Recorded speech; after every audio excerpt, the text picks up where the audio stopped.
And hi, guys. Thank you for tuning in to the Tangi Report. I'm your host, Tangi, bringing you the latest news that's going on. Some of it might be sensible, and some of it just might not make any sense at all. But no matter what, we're here to talk about it. So I was reading up about on that subway rider in New York that smeared poop or feces all over a rider. And that was a terrible story. So basically, this guy, he's riding the subway and he decides that he's going to take his own feces or poop and smear it or throw it at someone, which is totally horrific, right? So I've lived in New York for many years. Um, And I've been on those trains, and it's a lot that goes on with on those trains. I've been what I thought to be violated. It's hard to tell because sometimes you're riding so close to a person, you don't know if they bumped you or touched you by mistake because of the ride, or you don't know if they bumped you or touched you inappropriately on purpose. One time I did have someone that I was 100% sure who touched me inappropriately, and I knew it because by the time I looked at him, he knew I was getting ready to react, and the train came to a halt. And at that time, he grabbed me on my behind, and then he exited the train real quick. But then he looked back at me. So at that point, for me, it was confirmed, that I had been violated. But then there was those times that you just don't know. You don't know if you've been violated or not. In this case, it's obvious that this woman has been a victim. Um, and it's terrible. It's just terrible. Now, New York is trying to come to terms with this and to find a way to punish these people, let's say, by not allowing them on the train. Now, me, just thinking about that concept, it's going to be very hard to implement. So, right now, they're questioning why there is a penal code in place and New York has not implemented it. Well, to be honest with you, how do you implement a penal code on people, and ban them from riding the train station, which is a massive station, a train system rather?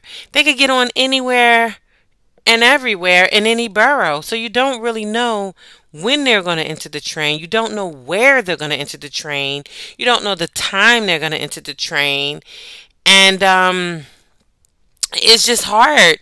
They're saying, well, they can put signs up and that these signs, will help hopefully, deter this person from riding the train if they're banned. Well, let's think about a few things, right? Speaking hypothetically, if someone is not in their right state of mind and they're going through some mental health challenges, well, I don't think them seeing their face plastered on a subway wall is going to quite stop them from getting on a train and doing, whatever behaviors that they feel that they want to do at that point in time. Um, my biggest concern, from my understanding, and I'm not in New York anymore, I haven't been in the last few years, but this guy is a repeat offender, right?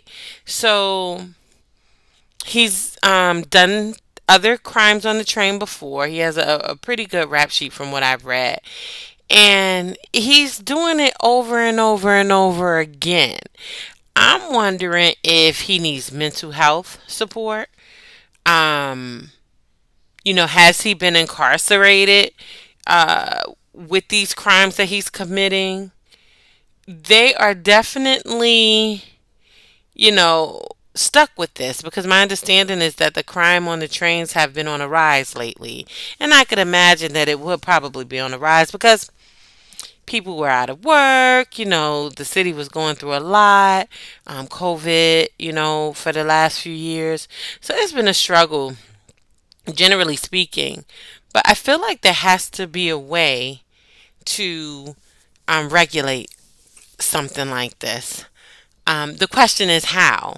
And by the way, if you have any thoughts on how, go ahead and post it in the response below because I'm thinking hard and I don't know if realistically, they can enforce this penal code. Now, the city's coming down on them saying, well, why aren't they enforcing it? Why aren't they enforcing it? And their way of enforcing it is pretty much putting these signs on the wall. These people are banned from the train. I guess if you see them, you report them.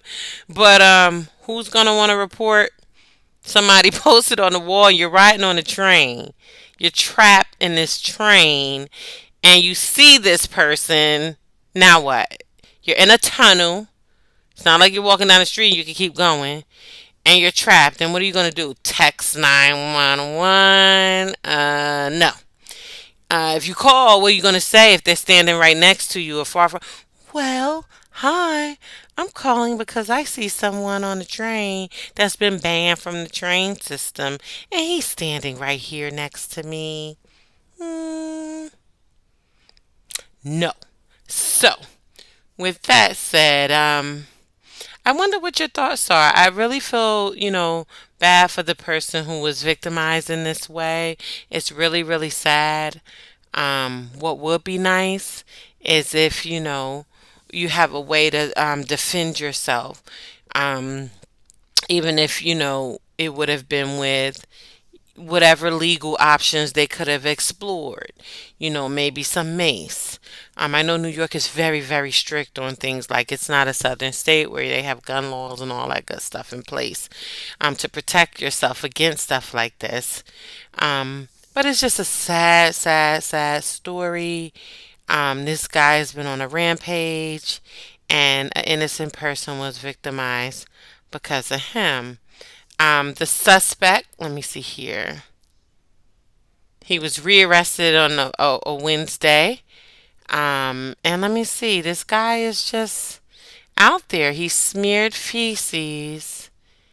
Um, yeah, he smeared feces on someone, his own feces. And he also had a prior for a hate crime. But he was still released. That's the problem. That's a part of the problem. He was released after he did this. The way it reads here, his name was Frank Abrokwa. I hope I might have said that right. He's 37 years old. He was arrested on a Monday for doing this and released on a Wednesday. Um, he's also been, let me see, charged with forcible touching on a train, menacing, disorderly conduct, and harassment in connection with the feces smearing attack in the Bronx on a platform. See, and I'm going to tell you about those platforms. If you're on a platform and it's, that train is coming and somebody's getting ready to attack you, you're in a situation because you're on a platform. In front of you, you have a train. Behind you, you might have an exit if you're still standing near the exit, or you might have a gate where even if you wanted to turn around and run, you can't because you're now on the platform that might be guarded by a gate. So essentially, you could only go like left or right, and there's other people, and it's usually crowded. Um, but I think the problem is that this guy did this on a Monday and was out on a Wednesday. Let me see here. Yeah, he was released on his. And then guess, check this out, guys. Listen to this. He was released on his own recognizance. What is it? You know what I'm trying to say. He was released on his own merit. Hmm. Now that's scary. Let me see here. Wow, they released him on his own merit. Oh my goodness. Wow. So tell me what you think. He has definitely a big rap sheet. He has robbery, grand larceny, petty larceny, menacing with a weapon, and a screwdriver. I guess that's what the weapon was. Criminal possession of a weapon, criminal possession of stolen property. Wow. Let me see here. He stole some items from a store. And when challenged by an employee, he pulled out the screwdriver and held him. Let me see, and held it in a menacing way. So, seems like New York is. Some things need to change regarding getting these type of guys under wraps. Tell me what you think. Do you think that New York has a way to appropriately implement a penal code, a law, something to stop hu- perpetrators who have done crimes on a train and then continue to commit additional crimes on the train? And realistically, like, can they really regulate these people from riding the train? Can they actually stop them from riding the train? Let's think about that, right? And if so, how? We're not talking about a little local train. We're talking about a massive train system that runs throughout the entire five boroughs, which is really, really big. How can you control something like this? It seems like things are a little twisted. It seems like the police are putting it on transit to be responsible for these criminals instead of the police actually being responsible for these criminals. Tell me what you think. Comment below. If you like the discussion, please go ahead and like and subscribe. That would definitely help the channel out. And yeah, it's something to think about, you know? Thank you for tuning into the Tangi Report. I'm your host, Tangi, bringing you the latest news going on throughout the world. Be blessed and stay safe.